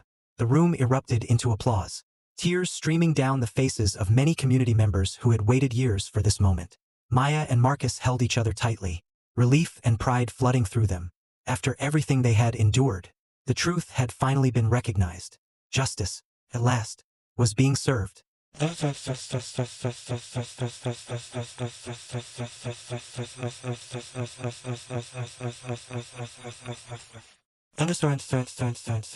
the days following the verdict, the precinct faced unprecedented scrutiny. City officials launched an internal investigation, suspending several officers and placing the precinct's leadership under review. News outlets covered the story in depth, exposing the patterns of abuse that had gone unchecked for years and shedding light on the stories of those who had been silenced. For Maya and Marcus, life took on a new rhythm. Their days were filled with interviews, community meetings, and gatherings with the people who had supported them throughout the ordeal. They felt a deep sense of gratitude and responsibility, knowing that their fight had sparked something powerful. One evening, they attended a community meeting at the local center. The room was filled with familiar faces, neighbors, friends, and new allies who had joined them in their quest for justice. Maya stood before the group, her heart full as she looked out at the crowd. "I want to thank each and every one of you," she began, her voice filled with emotion. "This victory belongs to all of us. We stood up against something that felt impossible to change. And together, we showed that our voices matter." The room filled with applause, and as Maya looked around, she saw the hope and pride reflected in the faces of everyone there. Marcus joined her, his arm around her shoulder, and together, they shared a quiet moment of gratitude. They had not only won justice for themselves but had helped pave the way for a stronger, more united community. After the meeting, people lingered, sharing stories, laughing, and connecting in a way that felt new and transformative. Maya and Marcus were approached by Javier, the young man who had shared his story about Officer Green's harassment. He looked at them, a small smile on his face. "I never thought I'd see the day when someone actually listened," he said, his voice thick with gratitude. "You both made that happen. Thank you." Maya felt tears prick her eyes as she reached out to clasp Javier's hand. "Thank you for trusting us, Javier. This victory belongs to all of us, and it's just the beginning. We're going to keep fighting for change."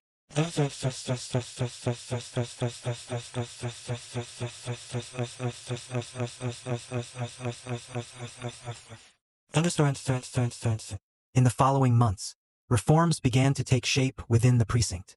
New policies were introduced to ensure greater transparency and accountability, and an independent oversight committee was established to handle complaints and monitor officers' conduct. The community felt a renewed sense of empowerment, knowing that they had a voice in shaping the future of their neighborhood. For Maya and Marcus, the journey had been exhausting, but it had also brought them closer together, deepening their bond and strengthening their resolve. They continued to work with local advocacy groups, helping to create resources for others who had experienced similar injustices and encouraging more people to speak out. One evening, as they walked through their neighborhood, now a place of hope and pride rather than fear, Maya looked up at Marcus, a smile spreading across her face. "We did it," she said, her voice filled with quiet amazement. "We actually made a difference." Marcus smiled back, his hand wrapped around hers. "We did, and we'll keep doing it. This is our home, and no one's going to take that from us." As they walked on, they knew that their journey was far from over. There would always be more work to do, more battles to fight, but they were ready. They had faced the depths of corruption, and they had come out stronger, more united, and more determined than ever. Together, they had sparked a movement, one that would continue to grow, fueled by the resilience and courage of a community that refused to be silenced. And in that moment, Maya and Marcus knew that their fight for justice was only the beginning of a brighter, more hopeful future. Months after the victory in court, Maya and Marcus began to see the broader impact of their fight. Their case against Officer Green and the precinct had sparked a wave of awareness and activism, not just in their neighborhood, but across the city. News of their success had inspired other communities to speak out, demanding transparency and accountability within their own local precincts. Maya and Marcus had become symbols of courage, resilience, and the power of unity, but they both knew that the fight was far from over. One morning, as Maya sipped her coffee, her phone buzzed with a new message. She opened it to find a note from Marisol, a community organizer from a nearby city. "Maya, your story has reached us here in Belmont. We're organizing a community meeting next week and would love for you and Marcus to speak. People here need to hear how you stood up for justice. It would mean so much to us." Maya felt a wave of pride and gratitude wash over her. She'd hoped that their battle would encourage others, but seeing it happen felt both humbling and empowering. She showed the message to Marcus, who looked up with a thoughtful smile. "This is how we keep the momentum going. he said, his voice full of conviction. If we can help other communities find their strength, then everything we went through will mean even more. They agreed to attend the meeting in Belmont, and over the next few days, they prepared for their visit, compiling resources and planning their talk. They wanted to offer practical advice, to show people how they could mobilize their communities, gather evidence, and demand accountability. Their goal was to give others the tools they needed to create real, lasting change.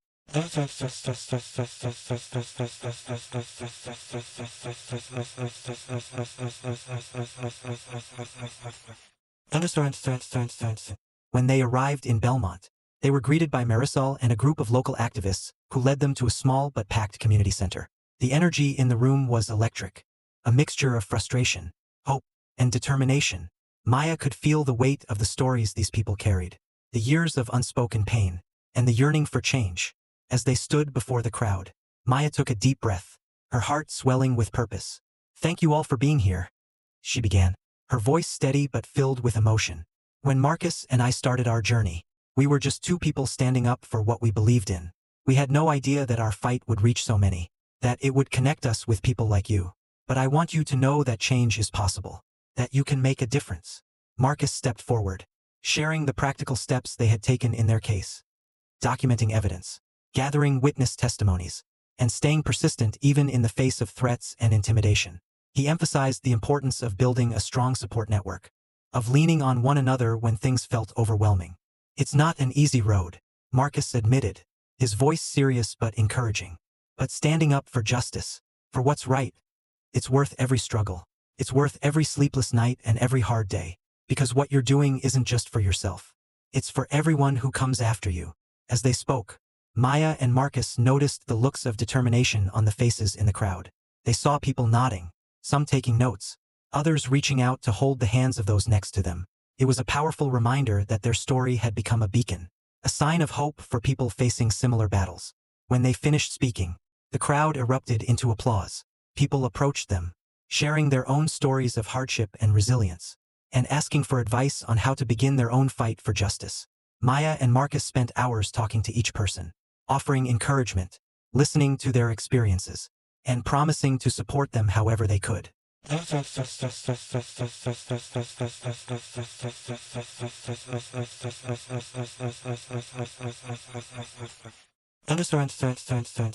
Back home, Maya and Marcus continued to work with their own community. They organized meetings and workshops, helping others understand their rights and learn how to document incidents of harassment and abuse. Their efforts began to draw attention from local leaders, and soon they were invited to speak at city council meetings, advocating for policy changes and greater accountability within the police force. One evening, they received a call from a journalist who wanted to do an in-depth feature on their journey and the ripple effect it had created. The journalist, Ellen Martinez, was known for her investigative work and had a reputation for exposing systemic issues with sensitivity and integrity. Ellen met them in their home, setting up her equipment in their modest living room as she began the interview. She asked about the beginning of their fight, the obstacles they'd faced, and the threats they had endured along the way. Maya and Marcus answered each question honestly, sharing the highs and lows, the moments of despair, and the breakthroughs that had kept them going. "What you two have done is remarkable," Ellen said as the interview concluded. "You've shown people that they don't have to accept injustice, that they can stand up and create change." Maya smiled, a bittersweet expression on her face. "I just hope it inspires more people to come forward. We've seen how much strength there is in our community, and if people keep standing together, we can keep pushing for real change."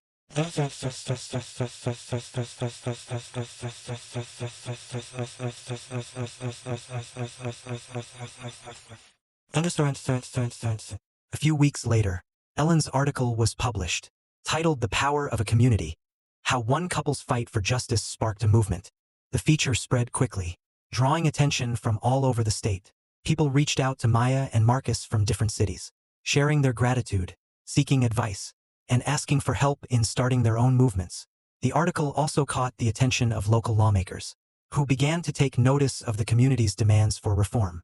Maya and Marcus were invited to speak at a state legislative hearing on police accountability, where they shared their story once more, urging lawmakers to pass measures that would protect communities and ensure greater transparency in law enforcement.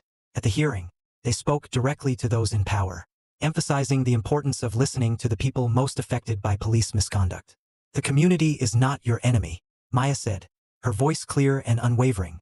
"We want to work with you, to build trust, to create a system that serves and protects everyone fairly. But that won't happen without accountability," Marcus added. "Real change starts when we hold ourselves to higher standards, when we stop accepting corruption and abuse as just another part of the system.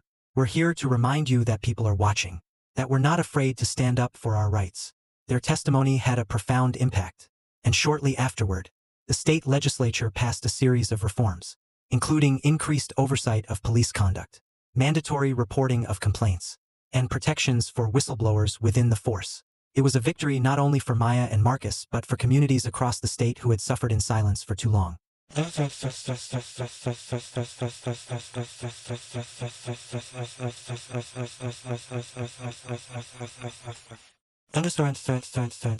Back in their own neighborhood, Maya and Marcus became a trusted resource, a guiding presence in the community. They continued to organize meetings, offering support and advocacy for those in need. Their home became a hub of activity, filled with people seeking advice, sharing stories, and working together to create a safer, more just community. One day, a young girl named Zoe knocked on their door, her expression timid but hopeful. She explained that she had seen them on the news and had come to ask for help with a project for her school. She wanted to know more about their fight for justice and how she could help her own classmates learn about standing up for what was right. Maya knelt down, smiling warmly at Zoe. "You're already doing something amazing by wanting to help. Justice starts with kindness, with caring about other people and standing up for them.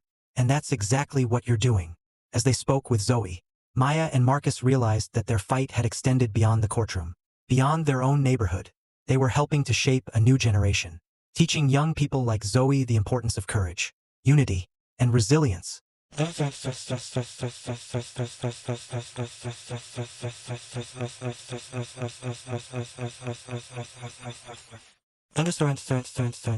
That evening, as they reflected on everything that had happened, Marcus turned to Maya, his face thoughtful.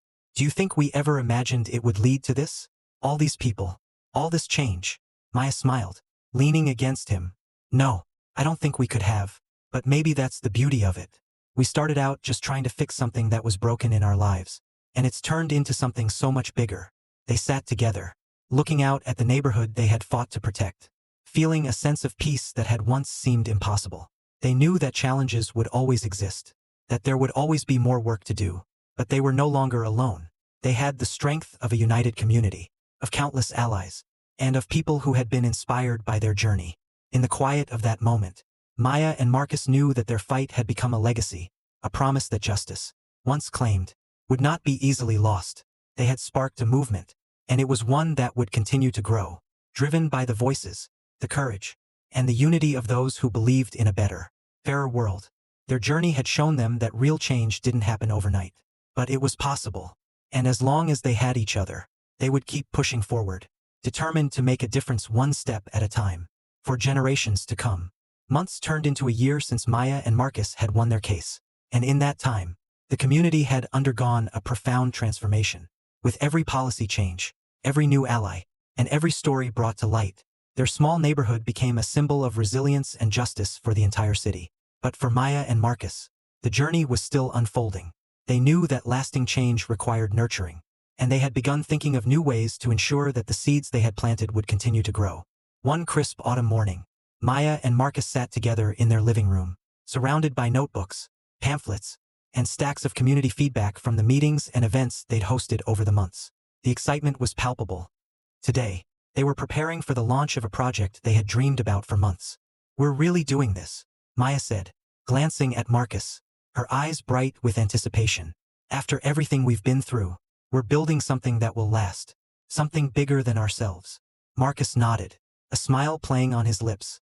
"This isn't just for us anymore. It's for everyone who's ever been silenced, everyone who's ever felt powerless.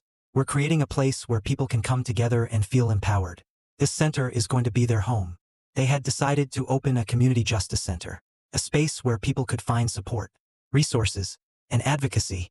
It would be a place to connect with legal help, learn about civil rights, and share stories without fear of retribution. Most importantly, it would be a sanctuary where their neighbors could find healing and strength in unity.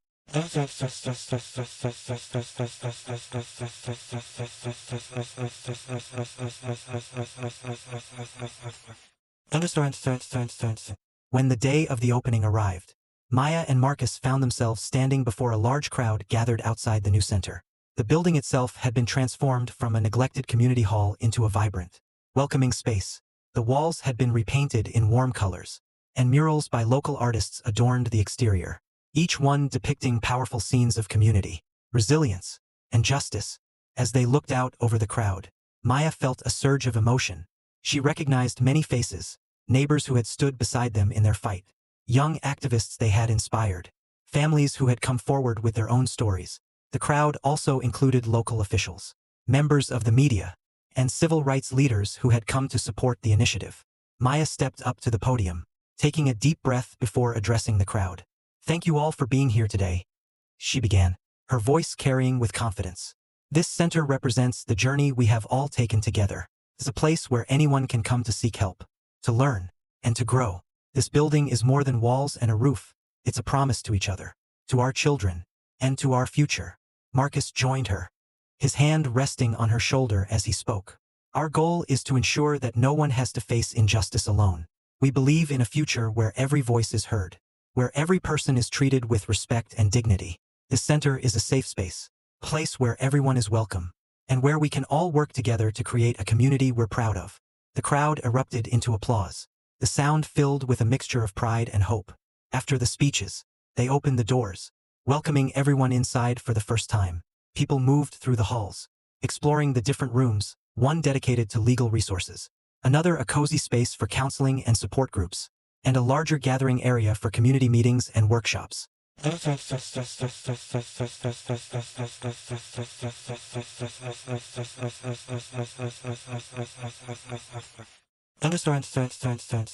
the day went on, people began to approach Maya and Marcus with stories of how their journey had inspired them. One young woman named Rachel shared how she had found the courage to stand up to discrimination at her workplace because of Maya and Marcus's example. An elderly man named Henry thanked them for creating a space where he could finally feel safe to speak about the injustices he had witnessed in his own neighborhood. "I was afraid for so long," Henry said, his voice thick with emotion. "But seeing you two fight, seeing you win, it showed me that it's never too late to stand up. This place, it's going to give so many people that same courage." Maya placed a hand on Henry's shoulder, her eyes filled with compassion. "Thank you for sharing that, Henry. This center is for you and everyone like you. We're here because of people like you, who believe in a better future."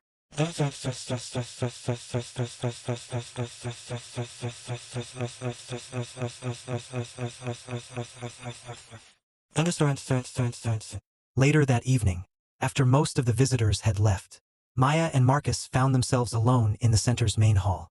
The room was quiet, the echoes of laughter and conversation fading into a peaceful silence. They walked through the space, reflecting on the journey that had brought them here and the new chapter they were beginning. As they walked into the room where they had planned to host their first community forum, Marcus stopped, turning to Maya with a thoughtful expression. "Do you ever wonder where we would be if none of this had happened?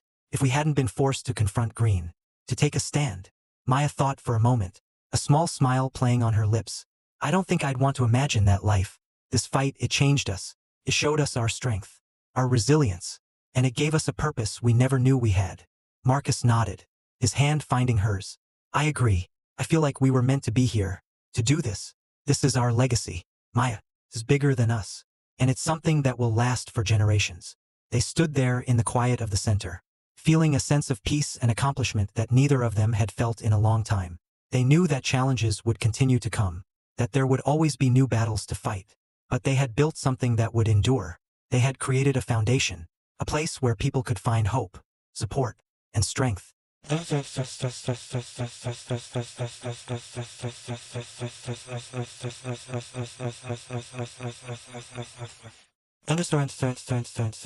the weeks that followed, the Justice Center became a bustling hub of activity. The community hosted workshops on legal rights, held discussions on civil rights history, and brought in guest speakers to inspire and educate. Maya and Marcus saw people connecting, sharing their experiences, and building friendships that crossed barriers of age, race, and background. One afternoon, a group of teenagers from the local high school visited the center for a workshop on leadership and activism. Maya led the session, sharing stories from her own journey, and encouraging the young people to think about the ways they could make a difference in their own lives and communities. As the session ended, a young girl named Aaliyah approached Maya, her eyes filled with admiration. "Thank you for today," Aaliyah said quietly. "I've always wanted to make a difference, but I didn't know how. Seeing what you and Mr. Jackson did, it gives me hope. It makes me believe that I can do something important too." Maya felt a warmth spread through her chest as she reached out to hold Aaliyah's hand. "You can, Aaliyah. You already have everything you need to make a difference. Just remember that change doesn't have to be big to matter. Every act of kindness, every time you stand up for someone, creates a ripple. You have the power to make this world better, one step at a time."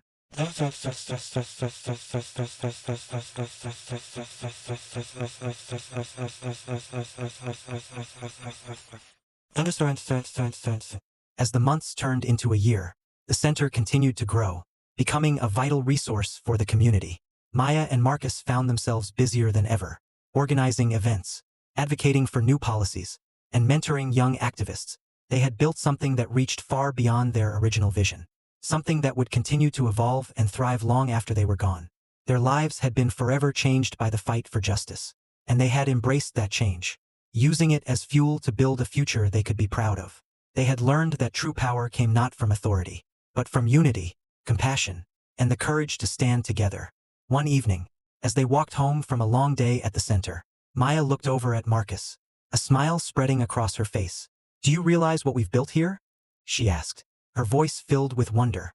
Marcus smiled back, nodding. "Yes, I do. And I couldn't have done it without you." They walked in silence, each lost in their own thoughts, each feeling the weight of their journey and the joy of their accomplishments. They had built something that would last, something that would continue to grow, something that would inspire generations to come. And as they looked out over their neighborhood, the lights glowing warmly in the dusk, they knew that they had not only changed the lives of those around them, they had changed their own lives in ways they could never have imagined. Together, they had forged a legacy, a testament to the power of resilience, love, and the unbreakable strength of a community united. The fight for justice had begun as a personal battle, but it had become a lifelong mission, a journey that would continue long after they were gone.